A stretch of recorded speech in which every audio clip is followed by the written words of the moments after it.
take time, I'll never use there. The other side left me with eyes that cry. How on without you took the best. Why not take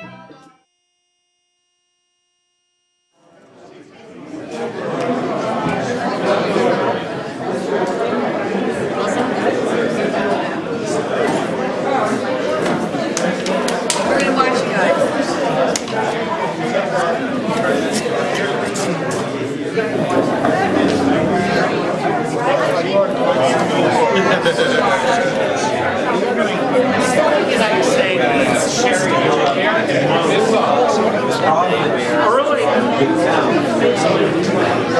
Yes, yes, the tri-state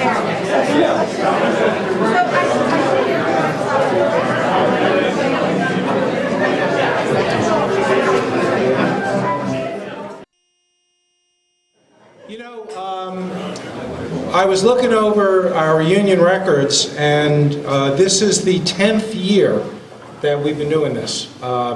We skipped a couple of years, but a year or two, but this is the 10th union member that we have chosen to honor.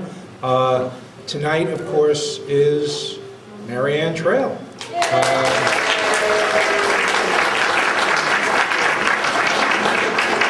In a couple of moments, I'm going to turn this over to Frank Soretto. You may remember he was the large blue dot from the last time we honored people. Well, I pay attention to that anyway.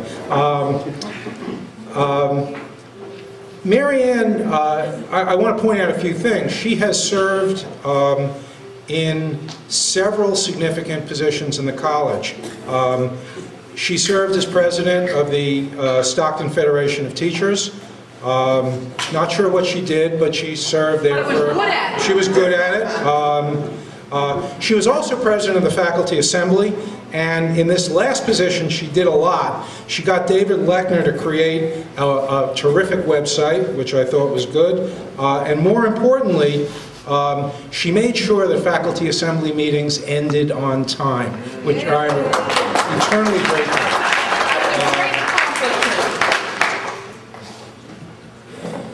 Her greatest accomplishment, however, for which personally Maureen and I are grateful for this, she managed to assure that faculty and professional staff at the college would get a discount at the MGM oil change place in Egg Harbor. I thought that was great. I'm not sure how she did it, but it was a significant accomplishment. Well, the rumor is she has influence with the proprietor. I'm not sure that's true or not. For many years, I thought I had Marianne convinced that she was older than I was. And unfortunately, she found out that the reverse is true, and she never lets me forget it now that I am, what, 24 hours older than she is? Yes. Marianne has always been generous with her time and her skills, generous with her time for the union, generous with her time for the Faculty Assembly, generous with her skills as a librarian, and those of us on the faculty particularly appreciate that. These days she's working up in New York, writing day and night. I am very, very happy to have Marianne as a friend and a colleague. Her advice, and yes, her wisdom is always welcome and has helped me in my current role. Thank you for being here.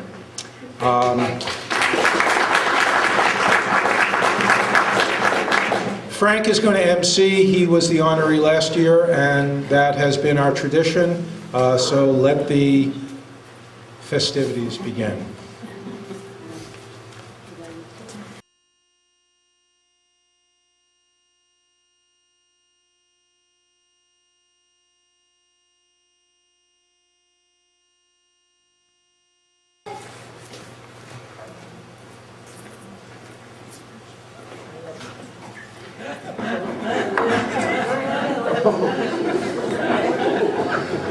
Well, Marianne, we are here tonight to toast you and ever so gently roast you. Do keep in mind it is a toast and roast. I am honored to be making this presentation ultimately later tonight to you as a past recipient of the award, and I just hope that you have as much fun with tonight as I did with my evening a year ago. I'd like to, there are many people who will be speaking tonight, and let me check the program here. Yes, the first speaker is Elaine Nguli, so please, come on up.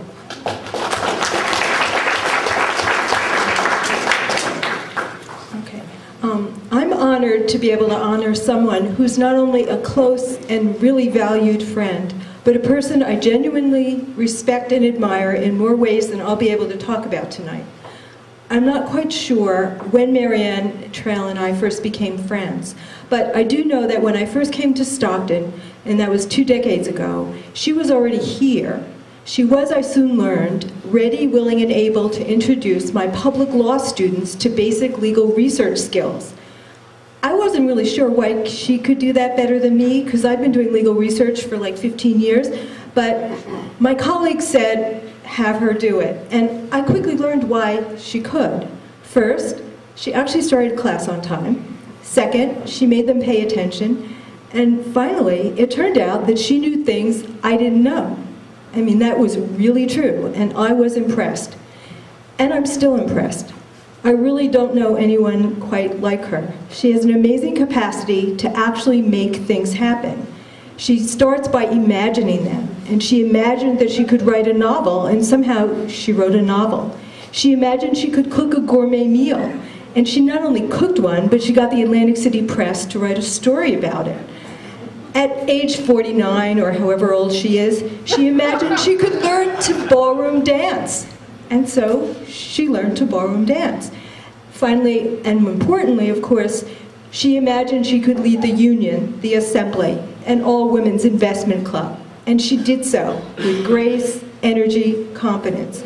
All of that takes, of course, not only imagination, but skill, intelligence, and very good taste in friends. And she has all of those things. She's not only smart, she's generous and caring and fun.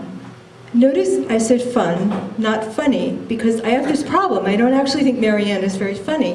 And when I said this to my husband last night, he said, that's because you have no sense of humor and you're not funny.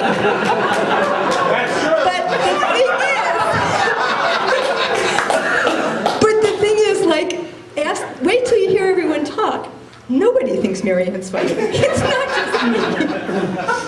And this is supposed to be a toast and a roast. So how do you roast someone who's been one of the most accomplished faculty members in the history of Stockton but isn't funny? It's not funny to say that she's unique in part because she doesn't have even a whiff of that arrogance that sometimes goes with leadership. She doesn't particularly like to hear herself talk. She doesn't think she's always right. You know, she just really doesn't have that. If anything, I would say that she lacks the confidence to even understand how good she really is. Why else would she spend so much time before every important meeting deciding what to wear? Major decision. Or why did she set up a kitchen cabinet when she was president of the assembly? That is, we used to have breakfast at Shea's once a week. And she said it was because she was consulting and she needed help. Of course, I think it was because she had to suffer through those stupid meetings with Herman, and she decided if she was going to do that, she was going to share everything she learned with the union. That was like what she did, you know? It was like a kitchen cabinet. You paid for all those breakfasts. Yeah, it was very helpful. Thank you. Sometimes I think she worries that people might find out that she doesn't really know anything. But she does know how to find out everything about everything. Like, she's helped me figure out how to wrap a sari, which I needed to do for a wedding. And of course, she always seems to know how to find out who's doing what, with who, for what reason.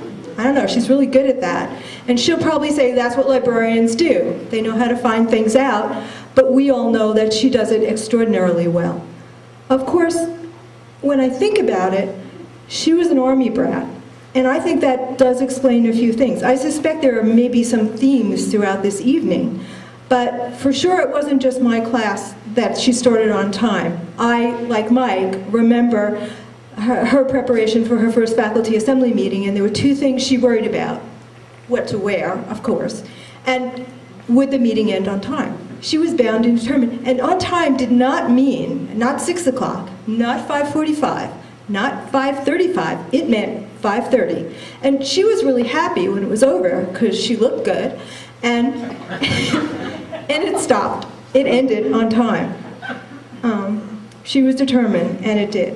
I think the Army thing shows up in some other ways as well. You know, I think of her as a serious Democrat with a small d and a capital D. Her union instincts, her leadership in the union are intimately bound up with democratic values. She values other people, and she values their input and opinions. And that doesn't sound a lot like the military to me.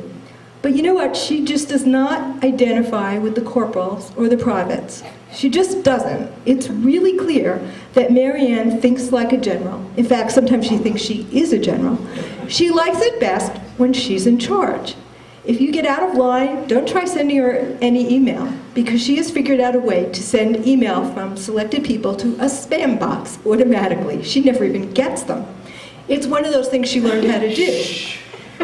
Remember that Women's Investment Club? Well, she took it over. She began to run it for us because we weren't doing our homework. And those dance lessons that she took with Carolyn Gutierrez, well, two women, somebody had to learn to lead. Guess who volunteered to be the one to learn to lead? In fact, I'd like to close by reading something from an email that she sent to me. When Mike Frank first let Marianne know that the union wanted to honor her with the roast today, she didn't say thank you or of course or, or anything.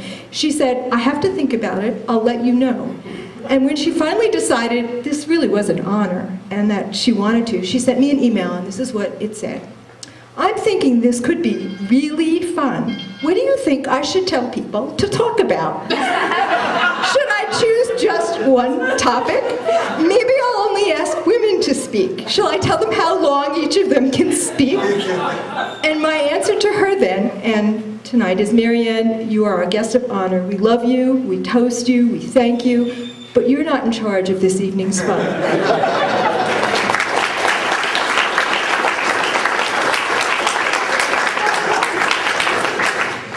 Thanks, Elaine. You reminded me of something. I'd like to share with you all a little-known fact, and that is that Marianne and I danced together. And now I understand why I had trouble leading.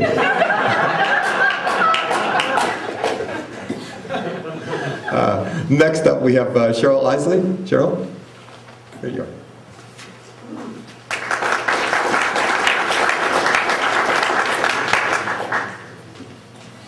Well, Elaine is a hard act to follow. She actually took some of my material that I had prepared, so I don't know what to do about this. And I had a hard time deciding what to say about Marianne.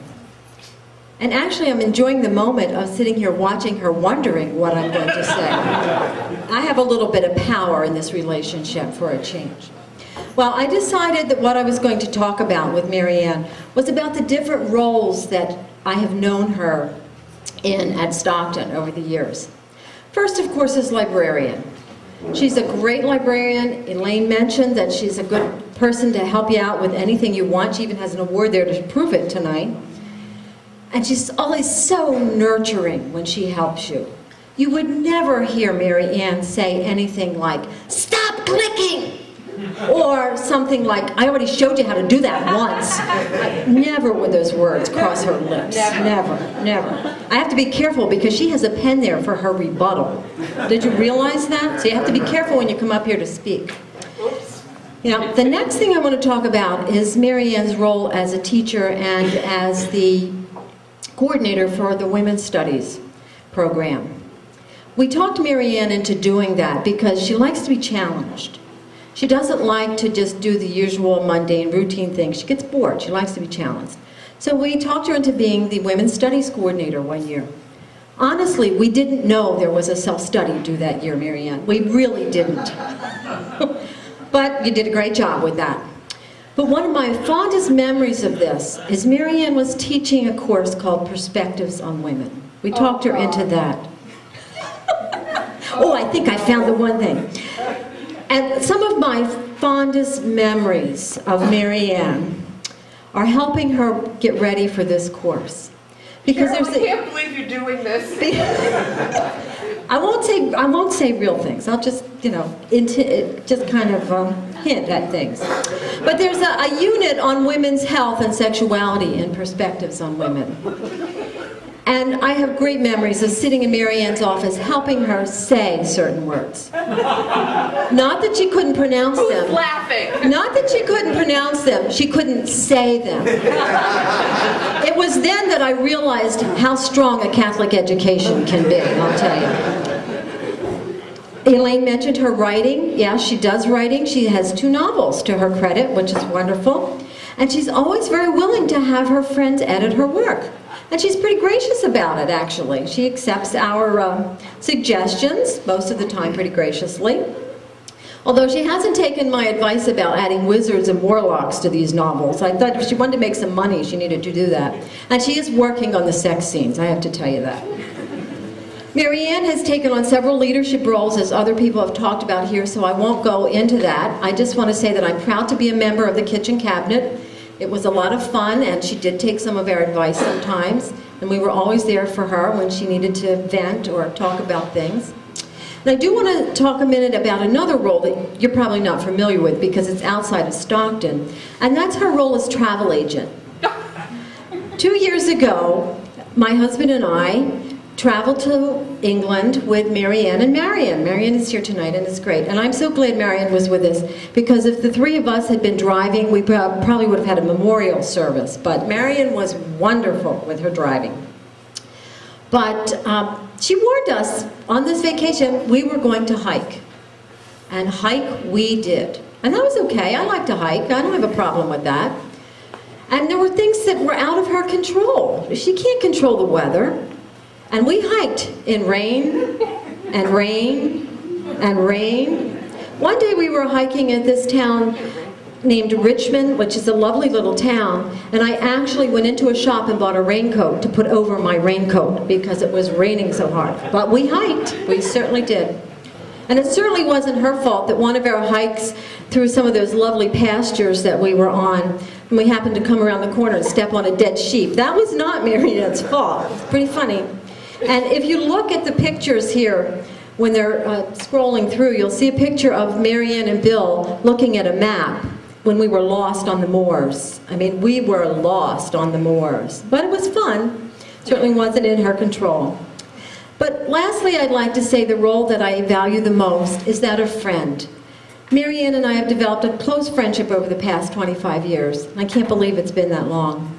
We vent to each other. We commiserate about everything and complain about everything, from our children to our weight and everything in between. We've laughed together, we've cried together. But you know, I can never remember a time that we've had a major disagreement. Maybe minor ones. Wait, Oh, she's thinking. She's going to write one down now. And besides, how can you not be friends with somebody that likes your grandchildren? She really likes my grandchildren. How can you not like somebody like that? So here's to you, Marianne, and many more years of wine, chocolate, and lots of laughs. Thank you.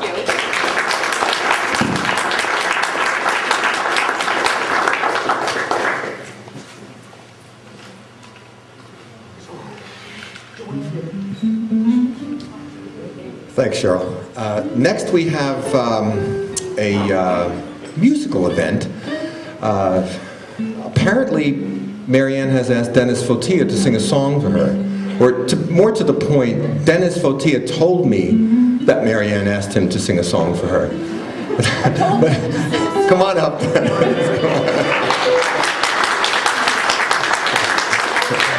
Marianne just clarified it. I don't know if you heard it in the back. She told him to sing a song for her.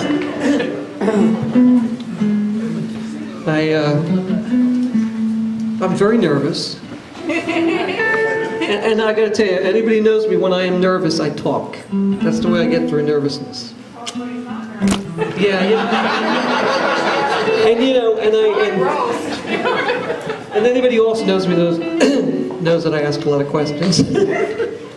But anyway, I must say that I've had great. Anybody who eats in G-Wing cafeteria anytime between 12 and 12:30 knows what interesting conversations we have. And it's been a blast last couple of years when I decided I was going to try to like integrate myself into that table over there. And Marianne definitely has had me laugh. And I just, I like her. She's got spunk. That's why no one said spunk tonight, but I like that. She's got spunk. Anyway, I know I'm here to sing, so my voice is kind of like tired, so I apologize in advance if this isn't as good. But I heard Marianne likes ballads, so I thought I would sing a ballad. And I should also qualify that it's a romantic ballad. It's a romantic ballad, and I will, anyway. It's a romantic ballad, and I don't want anyone to think that, this is directly, because I know her husband has showed up. So if you'd maybe go a little earlier, no. So let's give this a go. You can do this. Seems like dreams like I've always had could be, would be, is making me sad. Why am I blue? It's up to you to explain. I'm thinking maybe, baby, I'll go away someday, some way. You'll come and say, it's you I need. You won't be pleading in vain. It had to be you.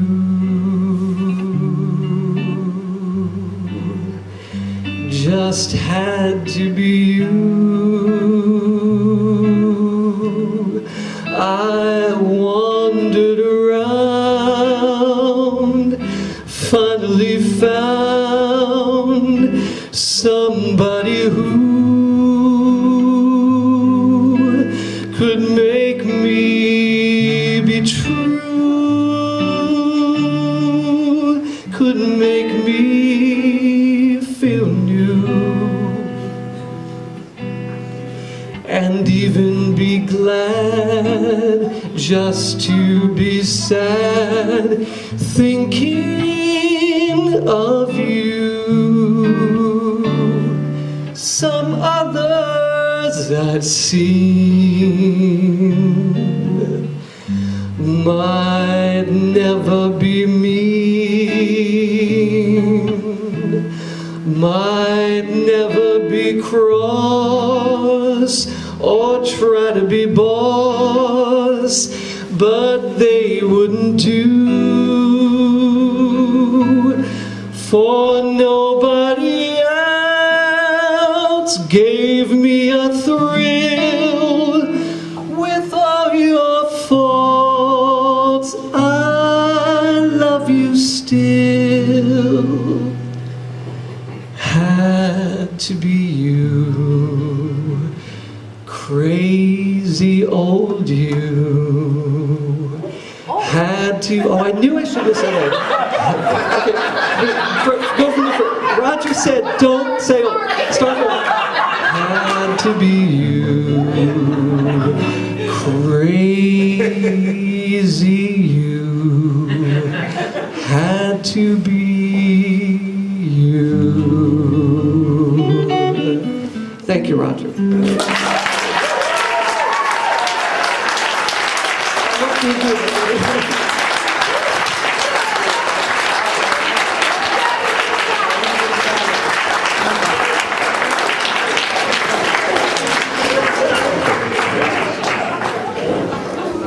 Thanks, Dennis. Now that you've passed the audition,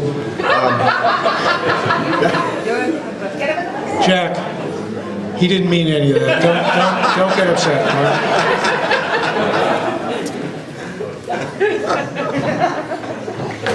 Okay, let's see, next on the agenda, we have one of Marianne's colleagues to come up and say a few words to her and possibly about her.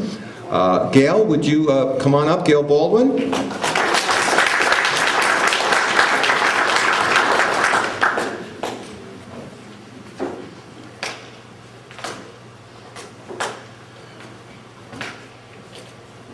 How come I had to be the one to follow Dennis? That was great. That was great. I thought I'd talk about the first time I saw Marian, not meet her, but when I saw her, I came into the library to be interviewed for my position. And she was sitting at the reference desk. This was May, by the way, when the semester was over, so there wasn't a lot going on. And she had a rather sour look on her face, I guess I'd say. Like she wanted to be anywhere else but there, you know. And I thought, oh well, you know, must have had a bad day.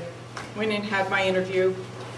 Luckily for me, I got the job. And I came to Stockton, and here it seemed like every day she had this look on her face when she was sitting at the reference desk.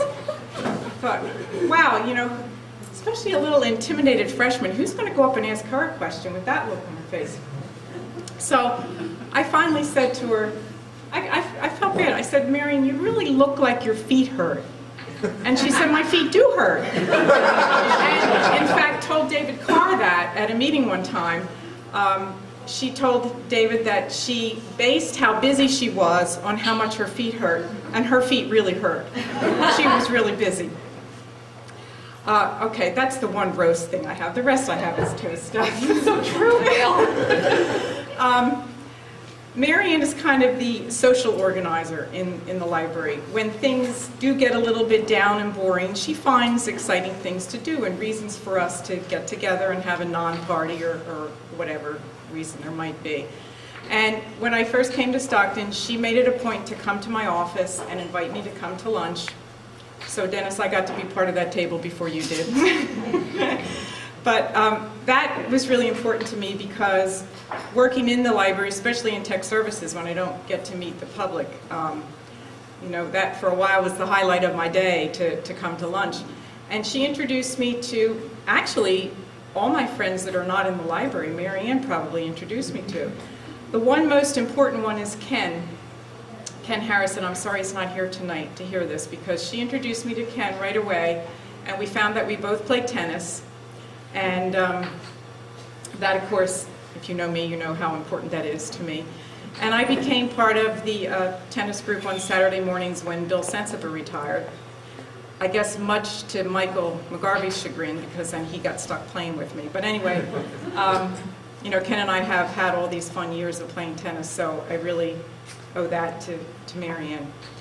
And she introduced me to the I-Wing gym during lunchtime. If you're not at the table having fun, you know, you can be in the I-Wing gym exercising, and I didn't realize that I really would be able to do that during my lunchtime.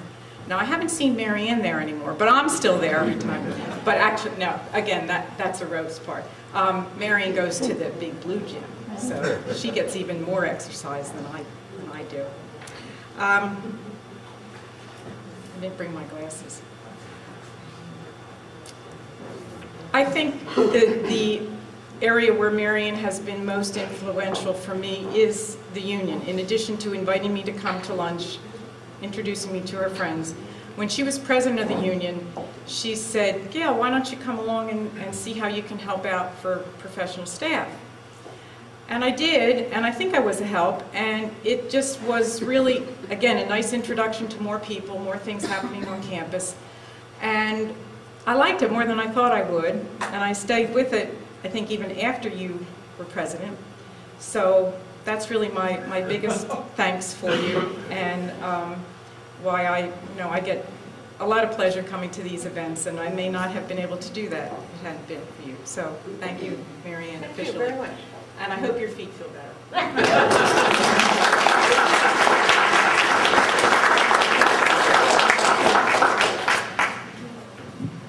Did I mention how much my feet hurt after I was dancing with? You'd only let me leave. Let's see. Oh, Joanne McInerney has a few things to say, I believe. So why don't you come on up here, Joanne, and take the microphone.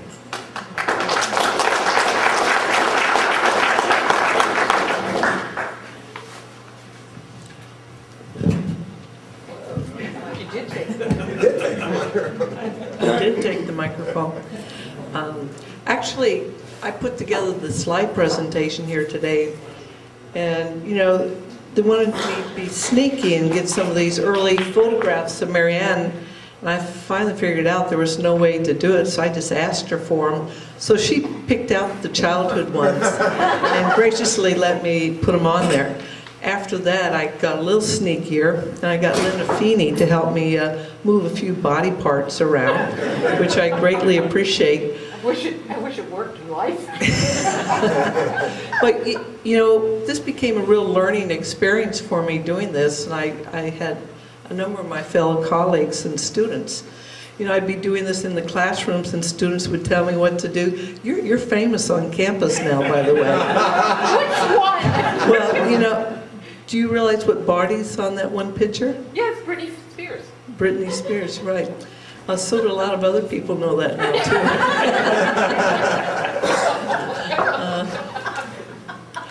too. Well, I've known Marianne for quite a while. And it's interesting, when you first come to a place, you don't really realize who your friends are going to be. And Marianne grew up as an Army brat. I grew up as a kid in the educational religious facility, and I traveled and moved all my life. So I felt like in many ways I was raised like an Army brat too, you know, the preacher's kid. And I realized I'd never stayed in one place until I came to Stockton. I've been here now over 25 years. And it takes a while to develop your friendships, and friendships become very special. And you have very few really true friends, and I count Marianne as one of them. But, you know, when we first started out, I had no clue. I thought, well, you know, who is that lady? Who is that babe out there? And it just takes a lot of years, and I can't tell you how much your friendships meant in all these years. And I started listening to some of the things we'd done. I think my real first experience, I was the treasurer when Marianne was the president. And I always had to be told, well, when are you going to pay that bill? You know, being an accountant, I always learned you hung on to the pennies to the very last minute, which was, you know, kind of a trait, and I still do it to this day. But the one thing I really thought Marianne did an excellent job when she was the union president, I don't know if you remember this, but she started our fall faculty workshops, which we've now gotten the administration to pay for, if I have that correctly. But it helped bring us together as a community. And Marianne, over time, has done a lot of these things to help bring us together as a community. She was in our investment club. We started out with 20. Over time, we dwindled down to about 9 of us. And she became our leader out of default because none of us wanted to do it. She kept our meetings on time. You know, she yelled at us when we didn't do the work. And finally she told us we needed to disband because we wanted to play more than we wanted to study. And so we ended up becoming a social group. So we get together 2-3 times a year. And it's gotten to be quite funny at this point. The first time we got together, it was after New Year's, and we decided to do New Year predictions, trying to make predictions. I don't think Lane's ever going to forgive me because my son got me to say Allen Iverson would be traded. And guess what happened to Allen Iverson? He got traded. So, you know, this fall, to make a long story short, we actually went up and stayed in Marianne's apartment up in New York City. And Elaine and I got to go see Allen Iverson play in Madison Square Garden, which was a ball. We enjoyed it a lot. But as friends, we've done many things together. We go to movies, taking long walks, although, you know, I don't think Marianne really enjoys walking. She managed to go on a walk with me and come back was the worst case of jiggers I've ever seen. And she's refused to walk with me ever since. I just don't quite, but she always does show up for breakfast at Shays. She doesn't walk with us, but she comes to breakfast. Now, I don't know what that tells you. I've also used Marianne as a role model for raising children. We used to sit at the lunch table and she tells all these stories about Jonathan, raising Jonathan. And so as my son, who's now a senior in college, so she must be about 6, 7 years behind Jonathan, I thought, oh my goodness, am I going to have to deal with this? And you know what? I did have to deal with a lot of that as he grew up. You know, you get the calls and, you know, the kid's been out doing a few things that he shouldn't be doing. But you get through it, you know. And now he's a senior and a wonderful guy. And it's all thanks to you, Marianne. It helped keep, well, I don't know, well, no, I did a few things on my own. But it did help me with the patience because my son's friends think I'm cool because I don't get upset about things. And I just think, well, what would a Marianne have done in this case? Kill him? Yeah. Didn't quite have to do that. I did travel with Marianne. I had one of these journeys with Marianne. We all decided to go to England together with her sister. And all of a sudden, boom, I got this phone call that says, okay, I got hotel reservations. We each have a nice single room. And she took care of us. By the time we got there, we had movie theaters to go to every night. We had to walk every day. And after the movie theaters, we met in the bar. And I tell you, in those 5 nights, I drank more beer than I drank the whole year. Her and her sister literally drunk me under the table, if that's a word. I mean, you know, they would pull me up to bed at night, and then the next morning, come on, let's go. And off we'd go walking again and traveling. But it was a wonderful trip that we enjoyed a lot.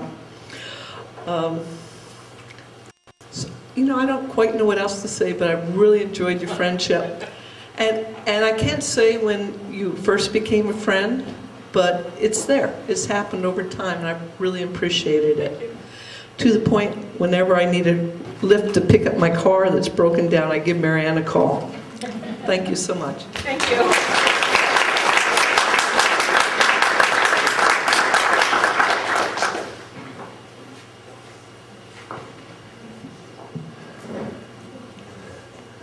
Well, next on the program is Lynn Mathis. So I didn't see you at first, Lynn, but come on up. Just looking at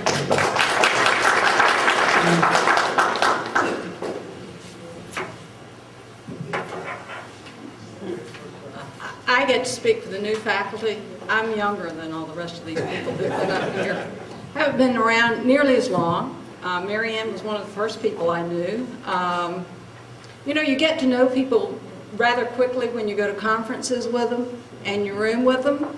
Well, early on I went to one with her, and then the first summer after I'd been here for a year, I went to Snowbird, Utah. I bet I got to know Marianne in ways that some of you who've known her a long time don't know her. In our room in Snowbird, at Snowbird, we had a, you know, most motels are set up, you have your bathroom, and you have a wall, right? And then you have a double bed, and then you have a double bed. Well, in our bathroom at Snowbird, Utah, it had a picture window in it between the beds. A picture window in the shower. I knew Marianne better than I really wanted.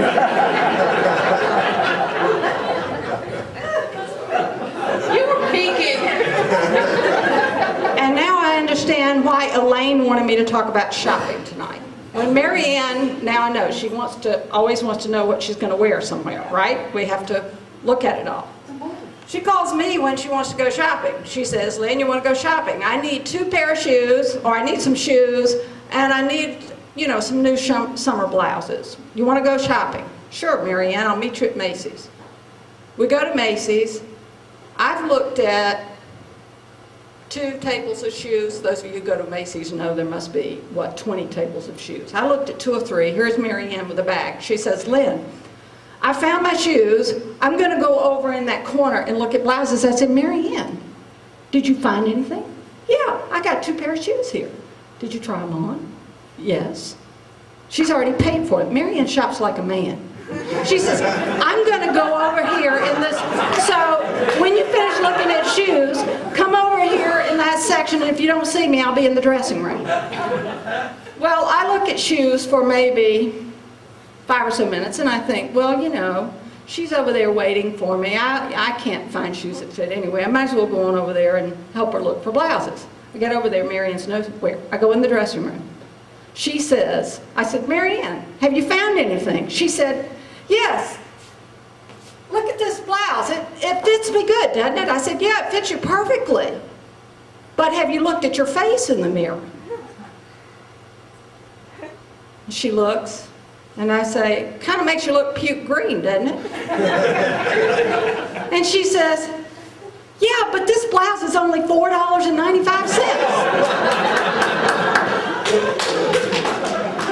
Tell them how much you made me pay. Oh, that's the next thing she says. She goes, I go look for, I have brought her some other things, right? On the way in, I pick up a few things I think would look nice on her. I take it to her and I say, I'm going to go back out here and look at some things. She shows up in 2 minutes. She's already paid for the blouse. She says, that blouse you brought me is fine.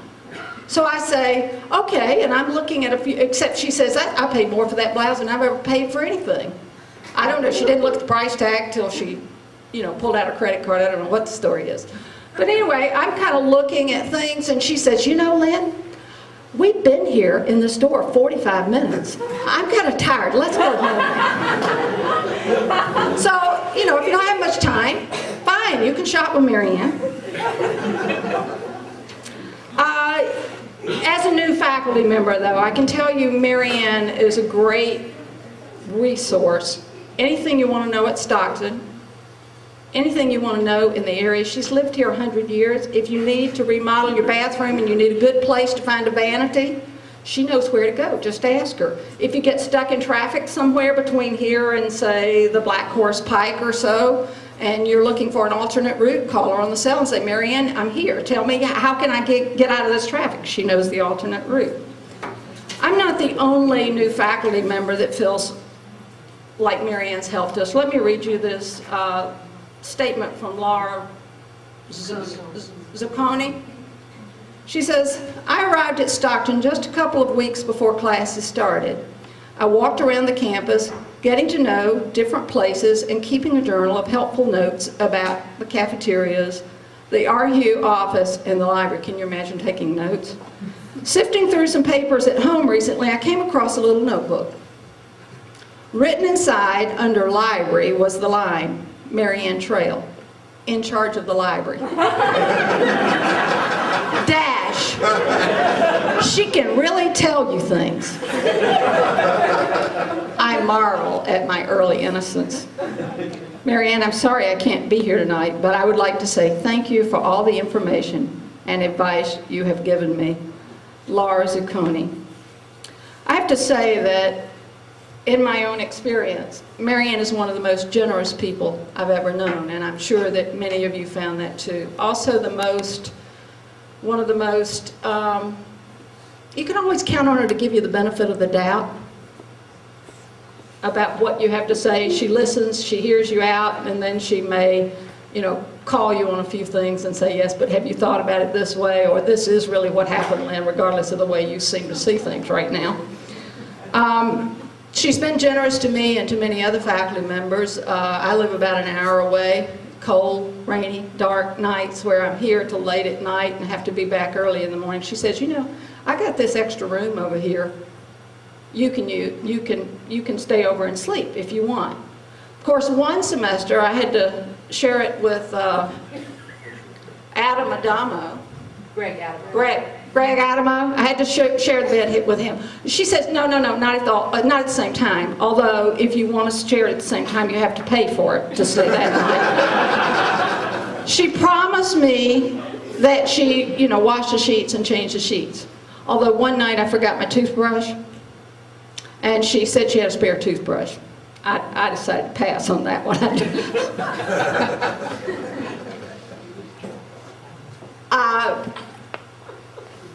But I do have to say that I appreciate Marianne And I think many of us have realized that Mary Ann serves a role here at Stockton that we were not aware of until she's gone this semester. I think she serves as a catalyst in the relationships for many of us. She's the one who keeps us in touch with each other. She's the one who keeps us aware of what's going on in each other's lives. She makes a real difference, and Mary Ann, we'll be glad when you're back. Thank you.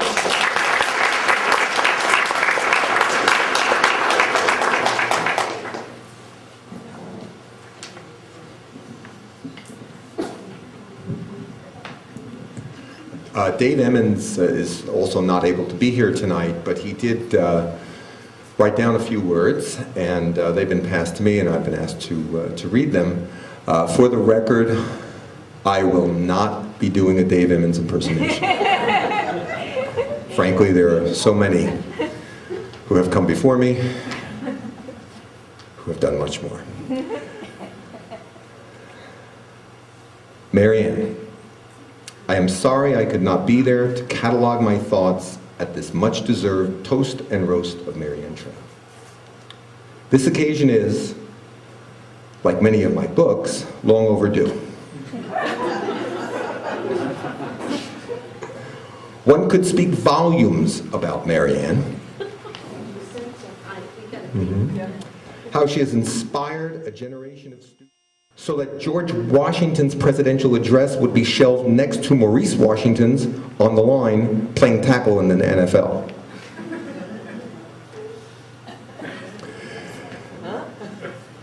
That was a joke. David has a note here to me. Tell them that was a joke. But I have a special reference I'd like to make to Mary Ann's tenure as president of the SFT. By the way, for those of you who follow the Dewey Decimal System, Dave mentions I am in the HMs. Now, he told me at this point That's Library of Congress. he told me at this point the librarians would be in stitches. The little note says, Frank, they'll be cracking up.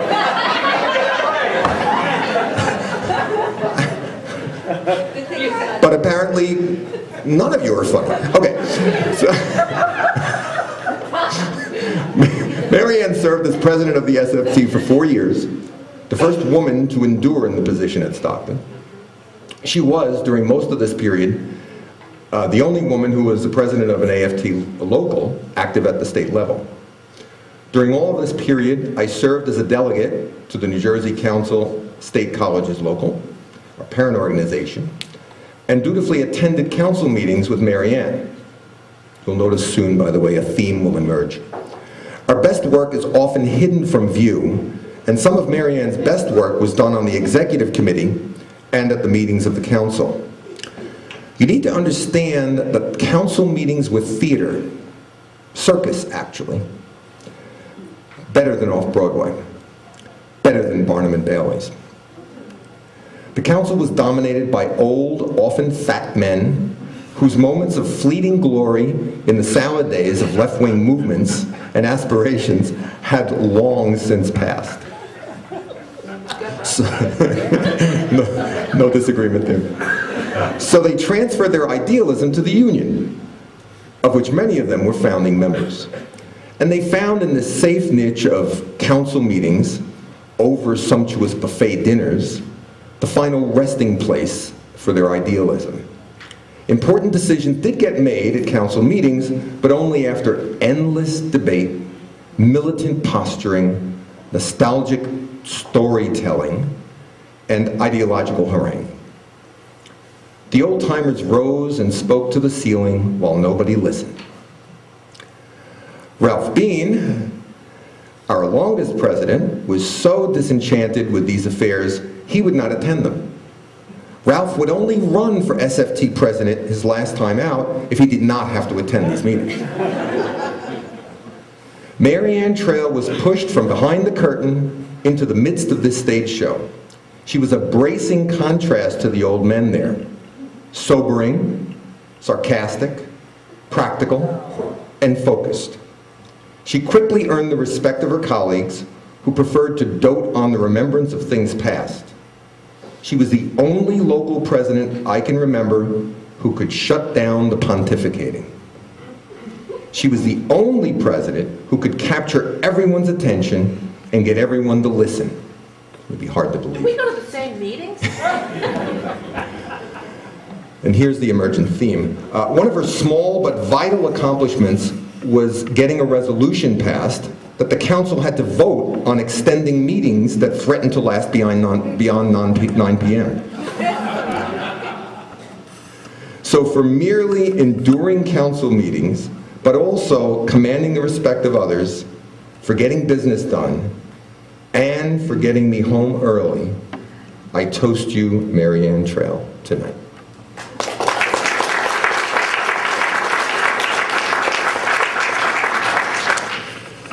Let's see, next on the program we have David Pinto.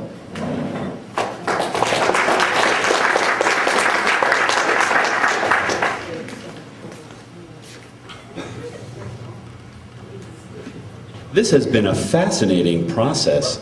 We all know Marianne, we've all worked with her in some capacity for some decades, but with me for years, and there are real significant themes that are coming through. I'll reiterate some of them, and I'm going to speak on the behalf of Carolyn Gutierrez, who had a better offer tonight, so she wasn't able to make it. But I'll speak for myself first, and I mean, for me, Marianne is Stockton.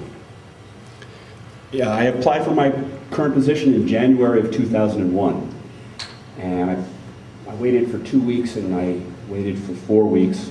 6 weeks passed, 8 weeks passed. I heard nothing. Over 9 weeks after I applied, I got a call from Marianne, my first official contact from the college.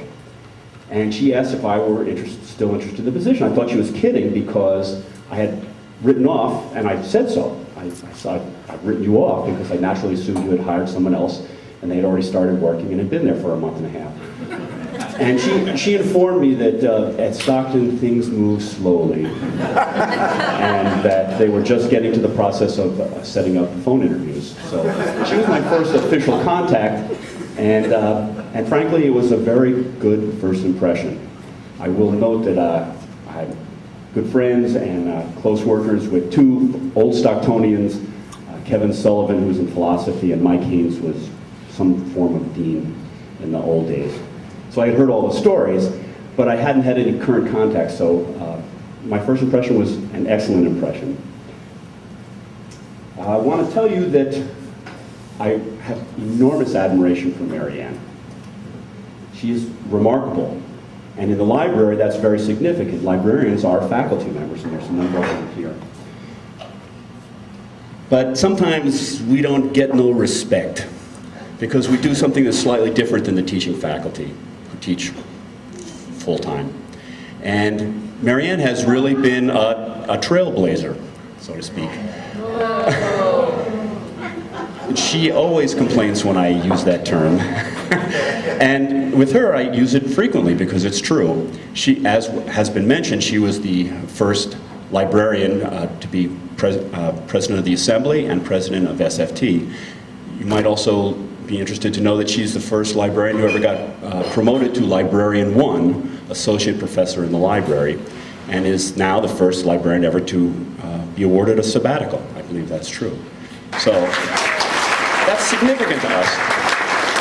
She has been involved in virtually every library plan and activity since 2001. I can say that with certainty. And I'm told that that's true, that goes all the way back to the mid-1980s. She leaves her mark wherever she goes. I'm sure you know. One of the things I admire about her is she seems to be seeking out new challenges. And she's a very systematic thinker and worker.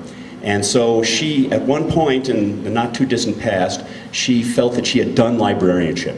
She had conquered librarianship, she had shown what it can do, and she was interested in other possibilities, other professional avenues to take. So naturally, in order to get a good sense of what was appropriate, she took one of those vocational exams. where you plug in all of your interests and it comes out and it tells you, you know, professional avenues you may want to pursue. It will come as no surprise to the people here tonight after hearing all these stories that it was recommended that she become a sergeant major.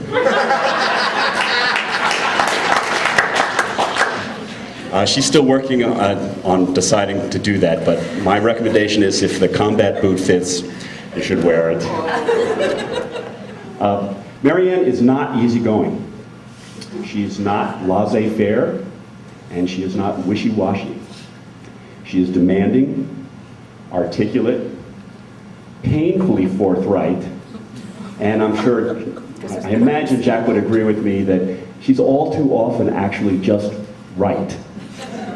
And I find these enormous strengths in her, and I very much enjoy working for her, and I am grateful to her for doing this.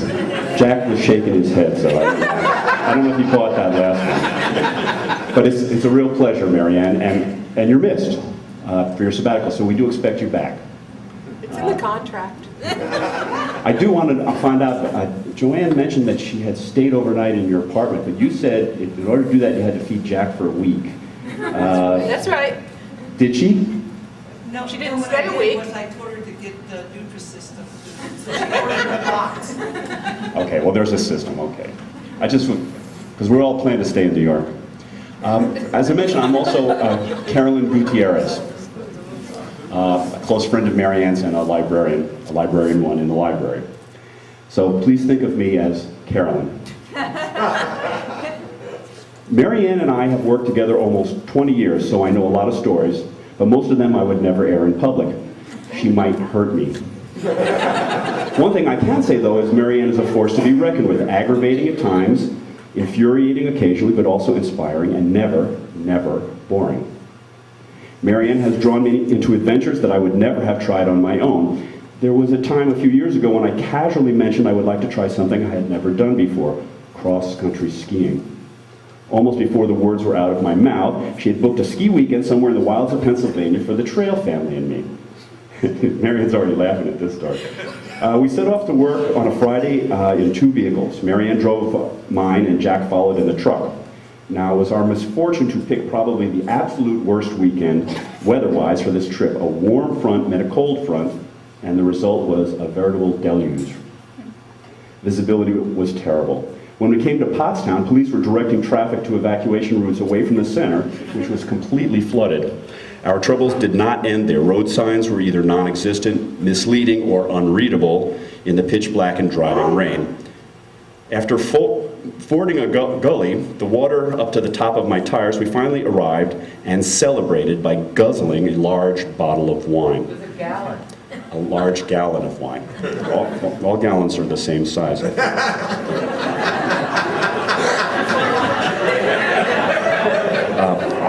The next day, equipped with skis and a hangover, we set out early to try our skills, or in my case, non-existent skills. All the ski trails had been turned into a muddy mush. We soon gave up and decided to hike. For some reason I still can't understand, I was the only one of the party who kept sinking through the thin crust of snow up to my hips. It was Jack's lot to haul me out each time. After the 10th time, I was ready to cry in frustration and exhaustion, and I just wanted to turn around and go back to the lodge. But Marianne insisted that it was a sacred family tradition that once embarked on a path, you never turn around, but see it through to its end.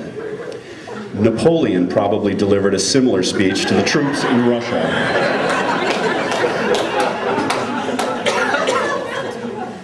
The little sergeant major. I have a confession to make. For the last couple of years, Marianne and I have been dancing, has been my dancing partner. Yes, we have been taking ballroom dancing lessons together. Neither of our spouses wanted to join, but undeterred as usual, when in pursuit of a goal, Marianne decided to take on the part of leader. At first she planned to teach Jack what she learned and eventually switch back to the female role, but having learned the male part, she finds switching back difficult. Seeing us always together at dances has inspired some speculation about our orientation, but so what? Keep them guessing. Frank, that may explain a lot. Carolyn continues. All kidding aside, Marianne has been a true friend since seeing me through some of the best and worst times. She's been a pathfinder and an enabler, urging all of us to reach higher and farther than we would on our own. She deserves our praise and gratitude. Here's to Mary Ann.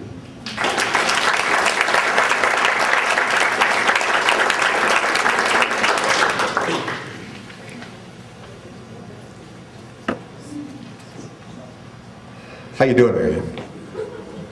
I can't believe she can remember that trip. We had such a hangover.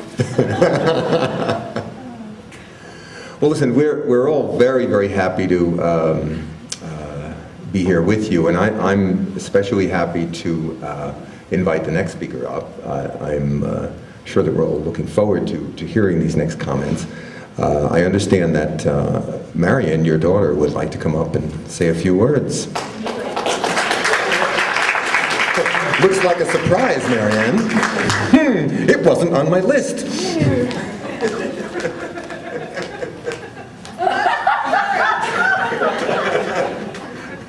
Don't avoid me. Hi. My name is Marian. I'm Marianne Trail's oldest daughter. Fortunately, I think I'm one of the better of the three of the children.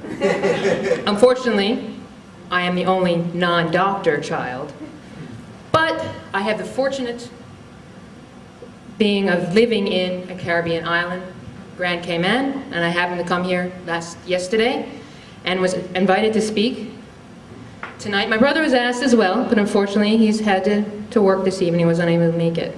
But I am happy to be here and to hear all these stories I've never heard before, but I will keep them in mind later on. Threats is a family trait. Threats, yes. Well, I'm going to start. It's really kind of hard for me to roast my mother, but I will try. I'm going to start from where I'm from. I live in Grand Cayman, where and how I came to be there.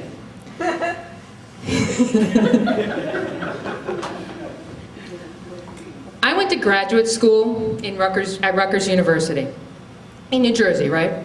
You're supposed to meet someone who lives at the college, marry them, and live in New Jersey. No, I did not do that. I meet someone who lives 2,000 miles away on a Caribbean island, and a year later, I follow him down, much, unfortunately, to my mother's dismay. But she does, on occasion, bears the heat and comes down to now what is my home, my Caribbean island, Grand Cayman. So she bears the heat. It's very hard for her to do that, but she does it. I know this is a roast and toast, but it's been hard for me to roast my mother, who is also one of my best friends. And to be honest, even though she talked and I listened about her tenure, as the various things you've talked about, SFT, the union, etc., I can't remember many of the details, but what I do remember, and I hope I do not get in trouble for this, she complained a lot. And bitched a lot. That is most of what I remember. I can't believe that.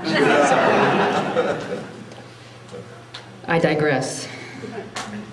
The past 5 years that I've lived in Grand Cayman have been a challenge, as I miss my family and friends in the States immensely. But the support that I received from my mom has been more than I could ever have asked for.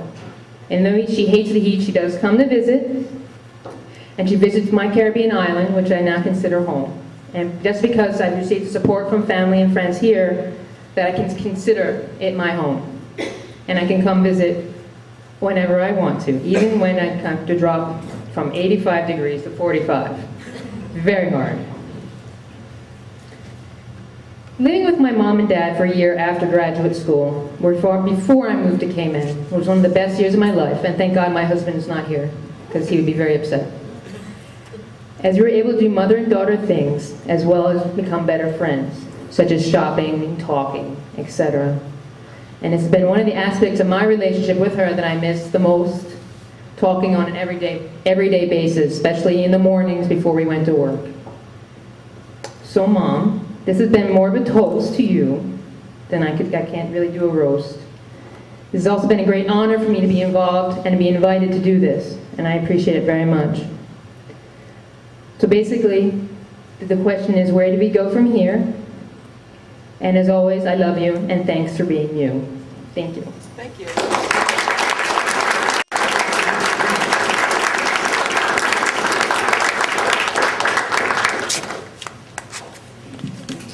I don't know if those of you who are sitting in the back noticed the very deep sigh that Marianne just had after that piece from Marianne. Maybe we'll find out some of those other stories. Okay, so next on the program is a new pair of glasses for me. Sonia, I saw Sonia. Where's Sonia Gonzalez? She here? Sonia, come on up. Say a few words, would you?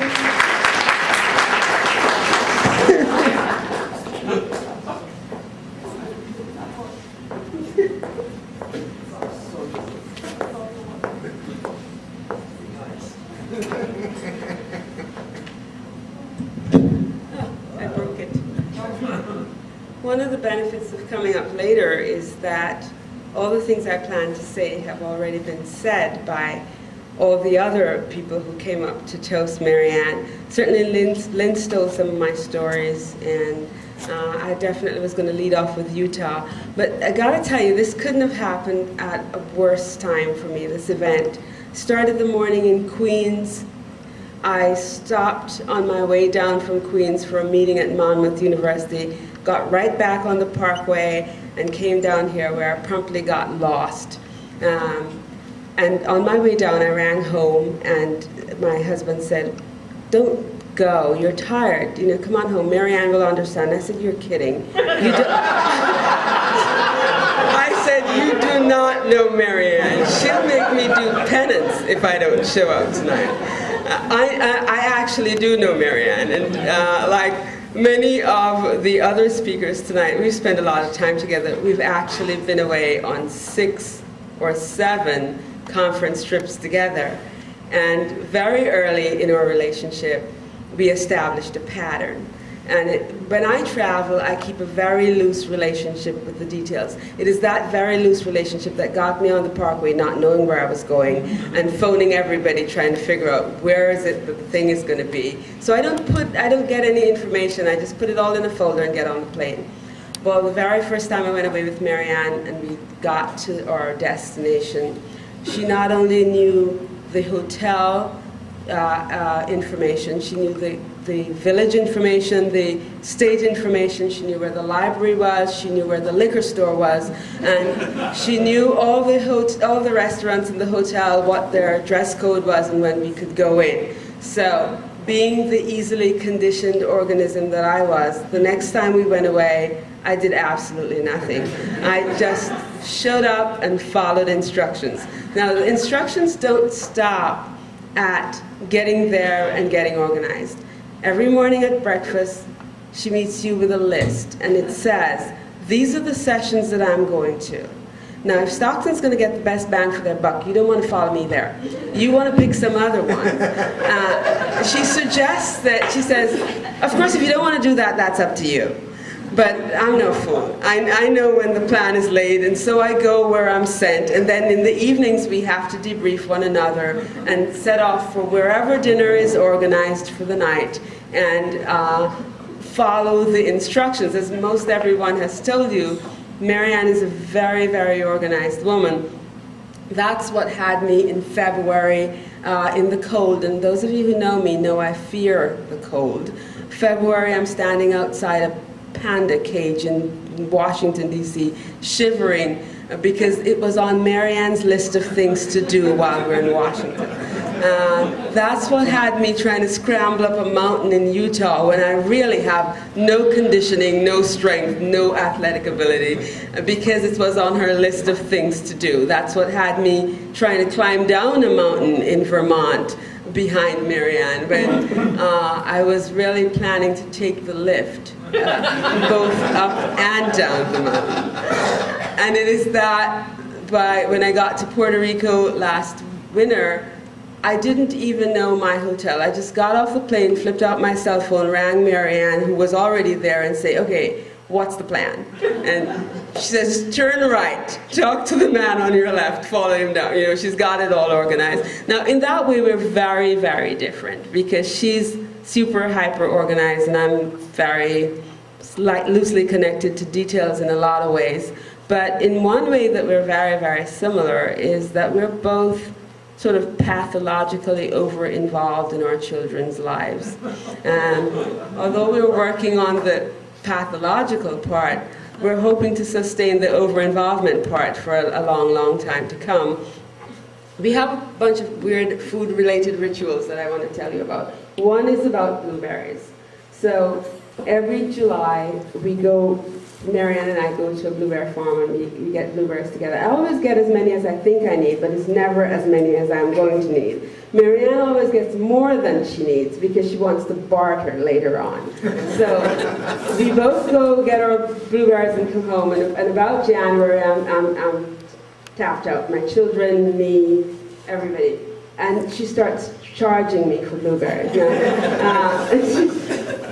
So we've traded jewelry, we've traded Jamaican liquor, and all sorts of strange favors to get me back on the blueberry trail. The other food ritual that we have concerns thick-cut orange marmalade. That she goes, wherever she goes on her travels, she finds dark, thick-cut orange marmalade and brings it back for me as a present. For that, I just love her. That's something that I adore, and nobody else brings it for me. So, yeah, we have, and the third food ritual, and then there's a fourth. The third food ritual is when she orders something that I would like. I'm a chronic eater off people's plates. And she doesn't like me to eat off her plate. So she orders something, she knows I like it. She cuts off an end and she says, here, that's yours. Don't touch my food. So whenever we go out to eat, and we do that often, she gives me a little end of something and she says, here, you can take that part and don't touch anything else. And, which is better than a lot of my friends do, who just said, don't touch anything on my plate. I don't want you to. And the lunch club. I mean, I'm surprised nobody spoke of lunch club because last semester, one of the things that people spoke about is how Marianne gets things done and gets us organized in leadership. And last year we had a lunch club that really has fallen apart because you've gone away. And in lunch club, there were a group of 8 or 9 of us who would make a lunch for the others. So one person would make lunch every Thursday and we would go into the faculty lounge and have lunch. It was really amazing. I mean, we started trying to outdo one another and the lunches got more and more elaborate as the weeks went by and people wanted to win. I don't know what winning meant, but it meant that we all won because we all got amazing food. But we enjoyed it so much. We said we would do it again, and then Marianne went on sabbatical, and nobody took the lead in getting us back together for Lunch Club. So Lunch Club fell apart. So we want you back because we want more of Carrie's dumplings and Gian's dumplings and Carrie's salad.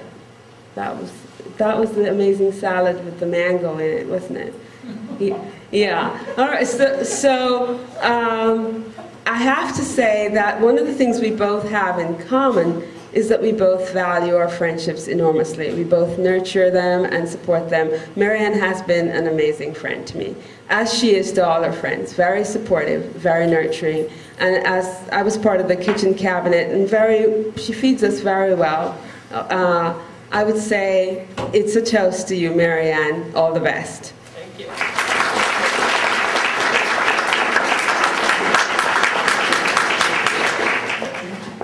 Thanks, Sonia.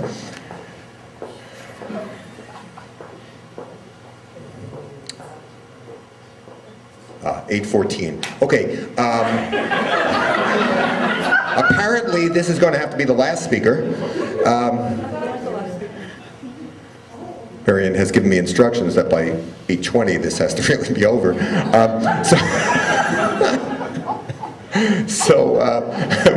We do have one more speaker. I'm going to cross off all the rest. Sorry.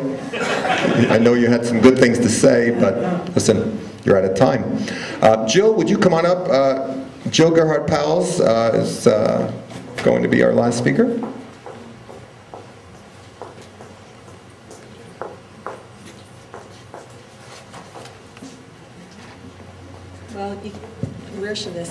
this a good place? I guess so. You can't have a toast without wine, right? So I was trying to figure out what would be the perfect wine to toast you, and it was a hard thing to figure out, very baffling, because you wanted to sort of go along with her personality, and she has so many facets to her personality, and so many different roles, it was hard to figure out. So anyway, we're going to toast you with 5 wines, Marianne. The first wine we're going to toast you with is Burgundy. That represents the French side of you, the ooh la la part, the full in flavor. In fact, and maybe she'll tell you sometime, she took us to an ooh la la, excuse me, show in Philadelphia. And I won't say any more about that, but you can maybe ask her later on. Burgundy also represents the vitality and liveliness. And it also represents the stillness at times. But you got to remember, still waters run deep. You got to be careful of that. Burgundy is also sturdy and vigorous, as is Marianne. If you ever saw her cha-cha-cha tonight, you know how vigorous she is. The second wine is Chablis. Chablis represents the sweetness of Marianne. To paraphrase Jackie Gleason, how sweet she is. Chablis is an honest wine and an intricate wine, as is Marianne. Sometimes Marianne is so honest it does get her in trouble, but it's still good quality. The third wine is Rosé. Rosé is a blush which represents the shy side of Marianne. Now some of you probably don't know that she has a shy side, but she does. In fact, some of you are probably very shocked to hear that, but it's true. And at the same time, Rosé is open, revealing, and full of character, as is Marianne. My very first long conversation with her was very revealing. She was talking about the topic bundling, and I'm kind of into computers and bundling software and all that, and it was a while before I realized she had a whole other meaning for it. Maybe she'll tell you about that later on, too. Anyway, the next wine is White Zinfandel, which is bold and intense, but at the same time uncomplicated. White Zinfandel is also round without rough edges. It's smooth. If you ever did disagree with Marianne, you would know how bold and intense she is. But at the same time, she's smooth, which is good. And the last wine is Merlot, which is noble, mellow, full-bodied, which are all characteristics of Marianne. But it also has, but it also has good follow-through, as does Marianne. That's in a complimentary way. Can you see it up here? No. Anyway, it also has good follow-through, and you know the Toast and Roast girl has that. She definitely demonstrated her good follow-through as leader of the president of the faculty union and of the faculty assembly, but she also had to be mellow at times to survive it. So I'd like to ask you all to stand, and we're going to toast her with our Burgundy, our Chablis, our Rosé, our White Zinfandel, and Merlot. Let's toast with gusto the many facets of Marianne. Cheers to Marianne. Thank you. Sorry.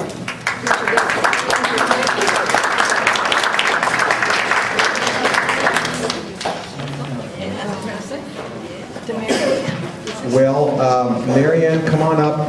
It's time for you to receive your award. So please come on up, Marianne.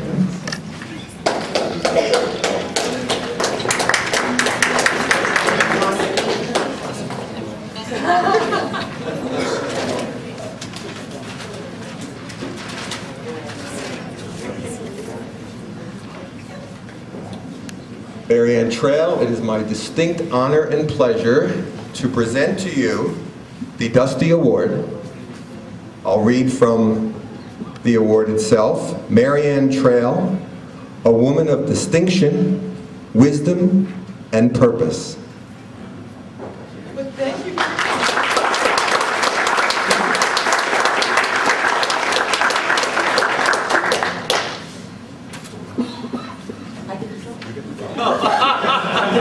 I can talk now? You have 2 minutes.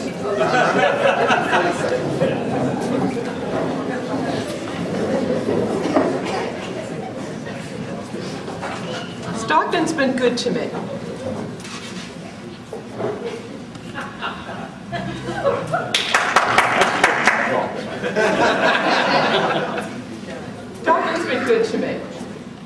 the union in particular has been good.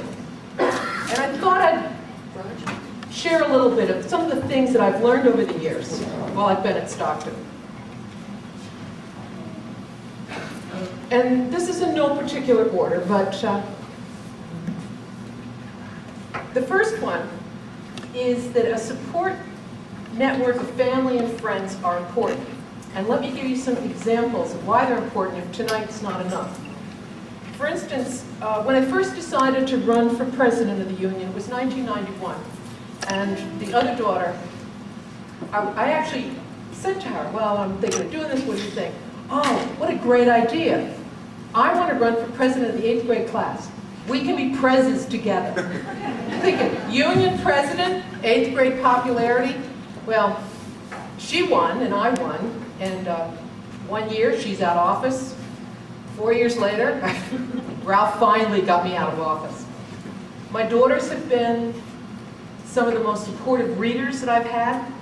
The most constructive criticism of my novels that I've been working on. The most constructive criticism I've gotten recently is that it needs more sex. Last month, I'm bemoaning the fact that I'm running out of stuff to find on Maud Malone.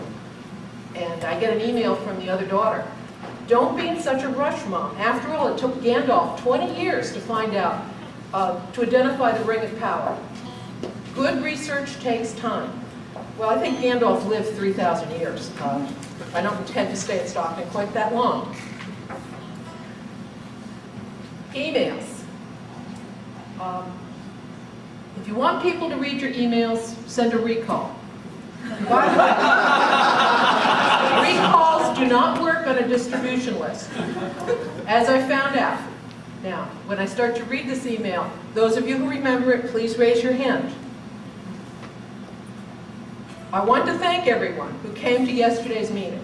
It was pretty amazing when you consider the passion and opinions involved that we still walked out of there as one faculty. Although I fear a faculty that is a bit battered. I'm impressed with my own writing here. I want to thank Mike Frank for reminding us that in the end, we're in this endeavor together. Please let us not forget that. I'm especially grateful that I can see positive sides to all of our groping with sensitive, hard issues. And we did it in a forum that enabled us to engage in collegial discourse.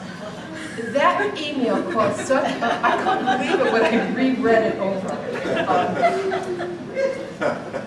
How many of you remember reading that? And because of the recall, lunchtime is the best time of the day. The previous library director decreed that there'd be no food in the library, and he did me such a big favor. No more eating at the desk. Like I ever did that. But I quickly learned that seeing real people at lunchtime was a particular treat.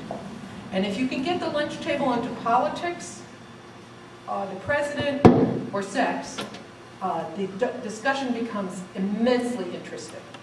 Faculty have to be the most fascinating people in the world. The knowledge base is endless.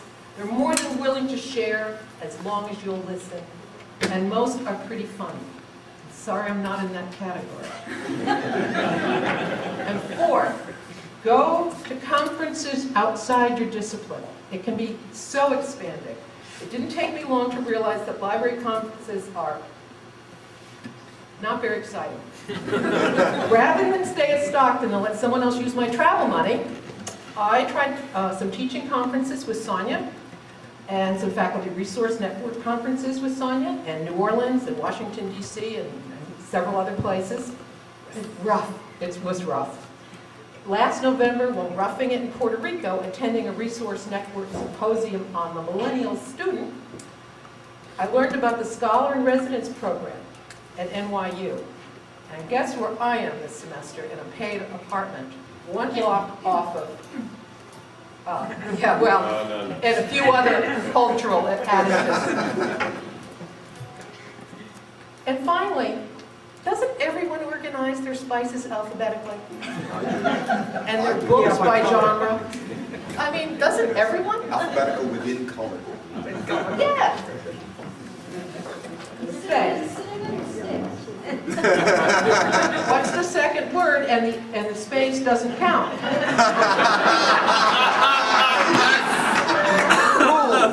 Absolutely.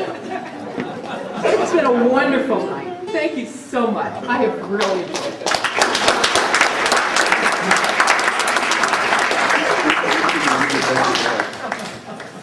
Well, Marianne, we have a couple of musical treats for you Are you going to now. sing that song? Yeah. Yeah? We picked it up. No, we're not. Thank you. We're just going to play it and everybody else is going to sing it. So this next song is a tribute to you, Marianne. In fact, the composer is here with us, actually. Very well-known composer, Dr. Gerhard Powells, is responsible for this. So blame it on her.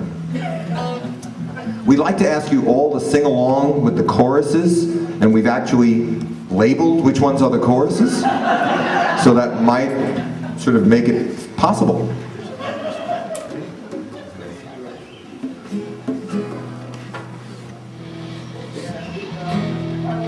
All right, you want to give us a tempo?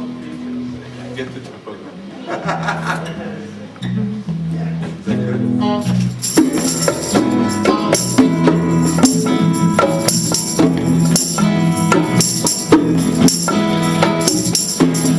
We're going to be starting soon. Yep. 1, 2, 3, 4. All day, all night, Marianne. Wanders through the library as fast as she can.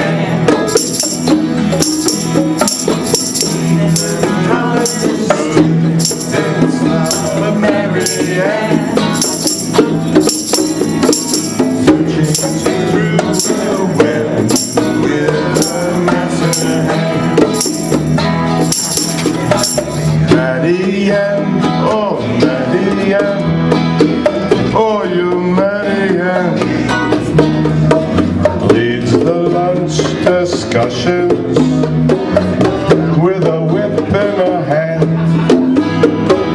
If you tell your secrets, she will understand. She loves to do her dancing to the faculty band. Everybody! Hey! All night, Marianne. La la la la la la. Plays her melody, just as fast as she can. Teach her mother when library and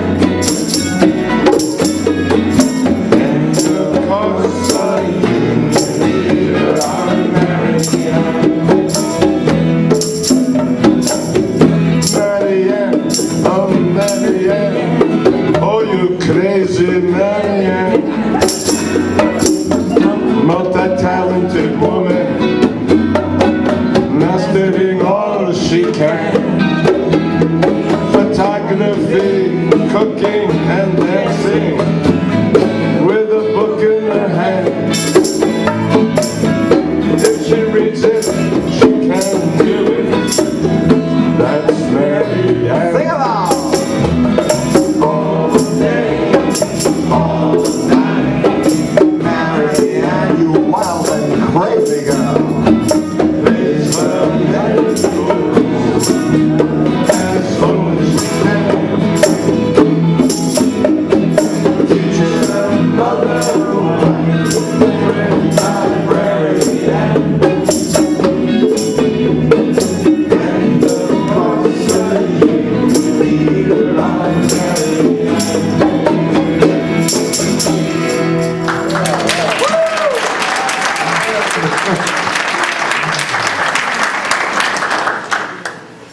And this next piece is from the Department of David Pinto Humor.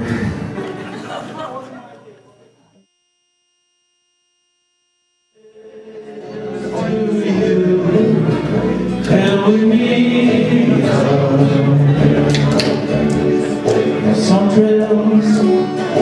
happy ones, while others are so blue. Yes, it's the way you ride the trail that counts. Here's a happy one for you. Happy trails to you. Until we meet again. Happy trails to you. Smiling until then. Who cares about the clouds when we're together? Just sing a song and bring the sunny weather.